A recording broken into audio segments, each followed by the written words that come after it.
ringing. Keep them bells ringing. Yeah. Keep them bells ringing. Glory to the King. He is everything. Our hearts will rejoice and sing. Glory to the King. Let the praises ring. Our hearts will rejoice and sing. Joy to the world. He is everything. Our hearts will rejoice and sing. Glory to the King. Let the praises ring. Our hearts will rejoice and sing. Joy to the world.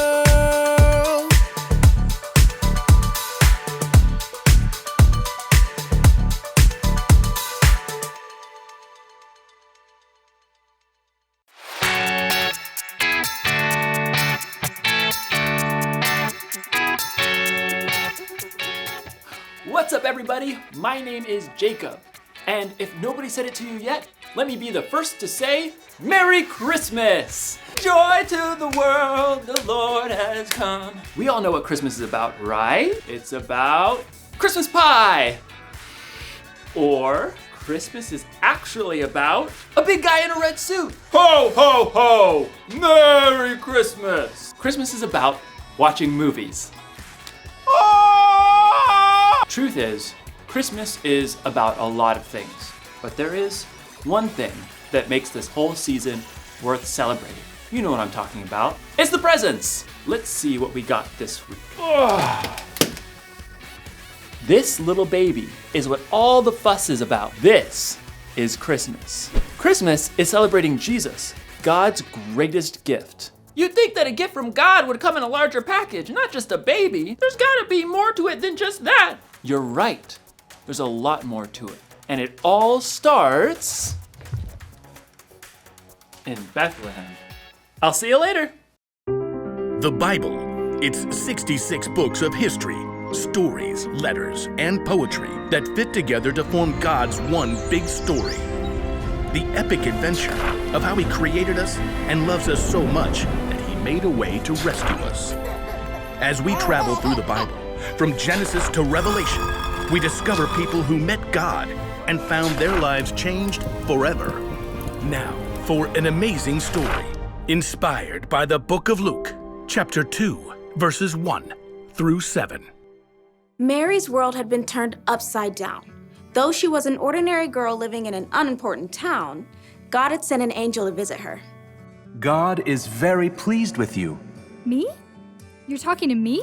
You will become pregnant and give birth to a son. You must call him Jesus. He will be great and will be called the Son of the Most High God.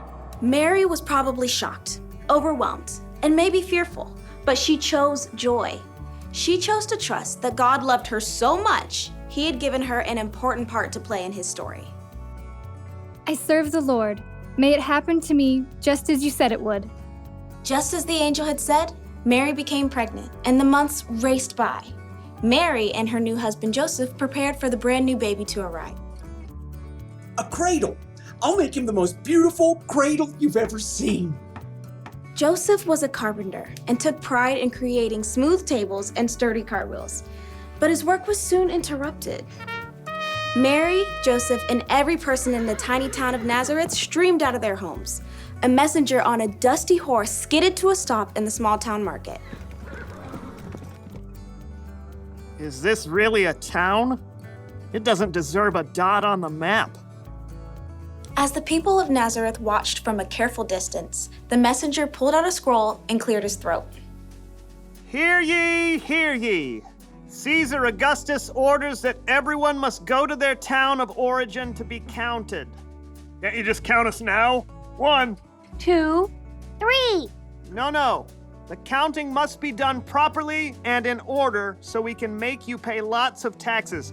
Farewell, and by that I mean good riddance. Mary and Joseph and their neighbors were left coughing in the dust. Joseph, we'll have to go to Bethlehem where your family is from. I'll go. You can't travel right now. Of course I can. Absolutely not. A short time later, Mary and Joseph set off on the long road to Bethlehem. Perhaps they recalled the words of the prophet Micah. Bethlehem, you might not be an important town in the nation of Judah, but out of you will come for me a ruler over Israel. It's possible Mary rode on a donkey. Or she might have walked right alongside Joseph. Either way, the journey took nearly a week, and camping wasn't very comfortable for a woman about to have a baby. Please tell me your cousins will have a bed for us. Great Aunt Ada is the perfect hostess. But when they reached Bethlehem, the little town was neither silent nor still. It looks like everyone else came home too. Well, if Aunt Ada doesn't have room, there's always Cousin Gideon. He makes an excellent pigeon pie. But not a single one of Joseph's relatives had a spare room or an extra bed. Please, just anywhere. This baby is coming soon.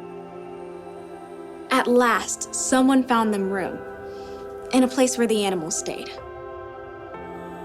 Absolutely not. We'll take it.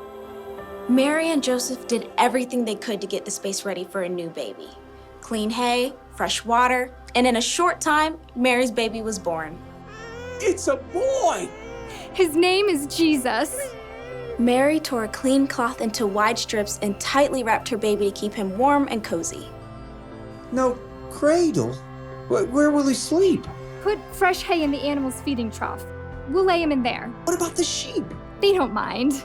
Mary lay her tiny baby in the clean hay, the king of the whole world, sleeping in a manger next to the animals. He's perfect. Yes, he is. In the most unexpected place, at the most unexpected time, God had shown his love.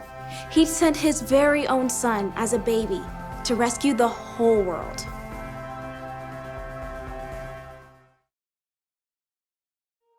Do you want to know what Christmas is really about? Ho, ho, ho! No! Christmas is about love. Around 2,000 years ago, God saw that the world needed help, and he loved the world so much that he sent this baby. But he is way more than just a baby. You see, Jesus would grow up and live a perfect life, and even though he didn't deserve it, out of love, he would die on a cross to pay for the sins of the world. And that was just the help we needed. That was just the love we needed. Jesus made it possible for us to have a relationship with God. Jesus saved us. So, while you're celebrating this year, while you're singing and eating pie and opening presents, don't forget this present that God gave to us. Don't forget this one thing. God loved us so much that he gave us a savior. So, you know what? It's Christmas! Let's have the biggest party ever! Who's with me? Yeah! Let's party! It's Christmas! It's Christmas! Yeah! We're going shopping for that Christmas pie. Ooh, I need that. I need this. I need Christmas spring.